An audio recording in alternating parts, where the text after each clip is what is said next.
Ford Mustang Mach-E. Well, it's not really called the Mustang Mach-E, but there are lots of ponies all over it, which give you an idea of where Ford are coming from with this particular car. All electric with ranges of up to 370. This one has 273 because it's a standard rear wheel drive. And it's quite nippy. I'll just get onto the dual carriageway here and see if we can head out into the country a bit. Definitely nippy. I think I need to get into different modes here. Drive modes. We're in Whisper, which I think is probably the lowest of them all. We want active, I think. We'll take active, which is, I think, probably the normal mode. And then once we get a wee bit of road, we'll maybe try Untamed. I love the way Ford always call their sporty modes by these nice wild adjectives. This Untamed all-electric SUV. So we'll go round the roundabout and up towards the countryside, I hope. Quite muscular haunches, you can see in the back. You can see them in the side mirrors. A bit, I suppose, like the Mustang, which is very muscular, and it also has the Mustang tri-lights at the rear. Plenty of space. This instrument panel's lovely and clear. I think sometimes instrument panels can just be a wee bit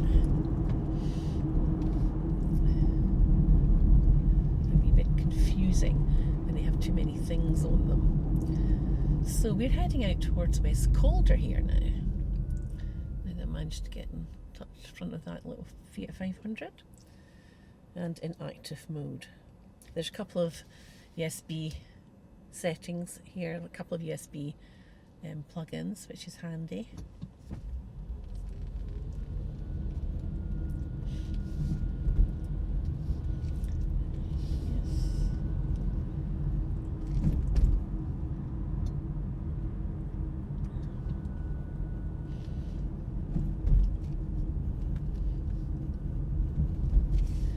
Although it feels like leather, this is sort of vegan leather. It's not really, no animals were harmed in the making of this car. Although a couple of ponies were attached to the front and the rear. The grille front is, there's obviously no grille front because it's operated by batteries. This is one electric motor, I believe, and the four-wheel drive extended range has two electric motors, one in each axle. Imagine that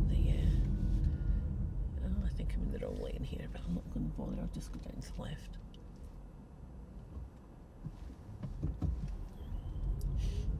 No, maybe not. We can maybe just get round here.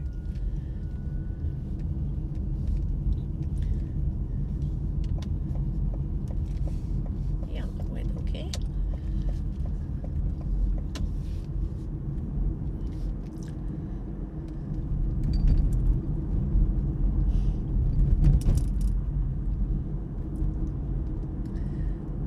I have 79 miles left on the battery by the looks of it. It's charged at 38%, so that's fine for what I want to do today. Just get a feel for this car. And it doesn't drive any different from other cars. It's got a nice it's got a nice heavy feel, if you like, which you want in an SUV. Sometimes I think electric cars, people think of electric cars as being very light, but they're not, because of course the batteries are quite heavy, and you need that in an SUV because you want the balance as you drive along the road, and the batteries tend to balance cars quite well. The charging time varies. On a domestic plug it'll take 36 hours, but on one of these fast chargers at motorway stations or supermarket car parks, you can be done in 40 minutes. Honestly, it takes you longer than that to shop these days with all the in and out systems.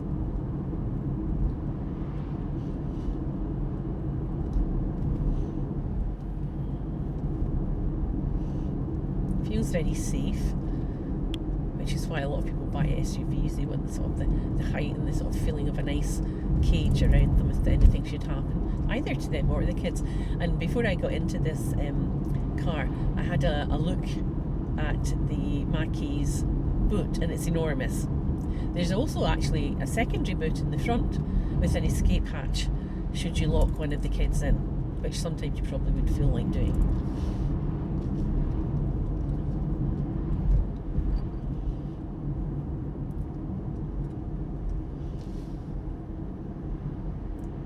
This big iPad is enormous and very easy to read.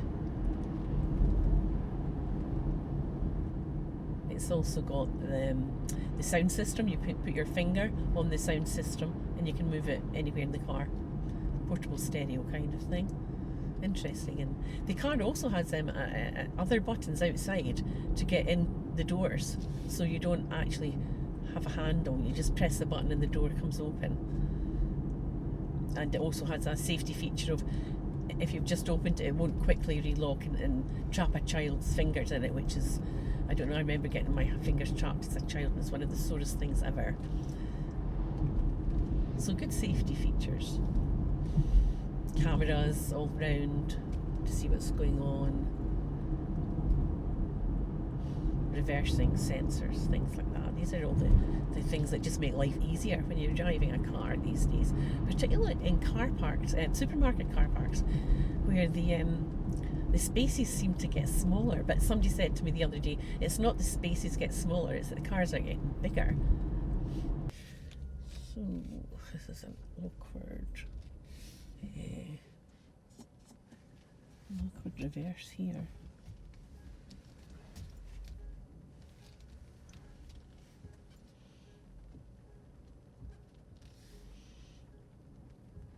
Right. This is going to work, I think. I'll just take it forward a wee bit.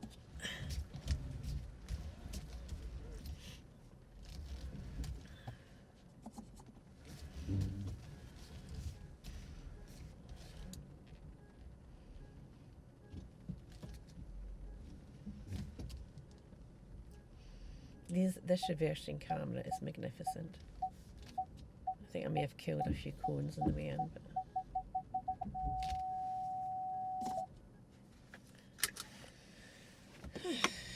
okay, that's us.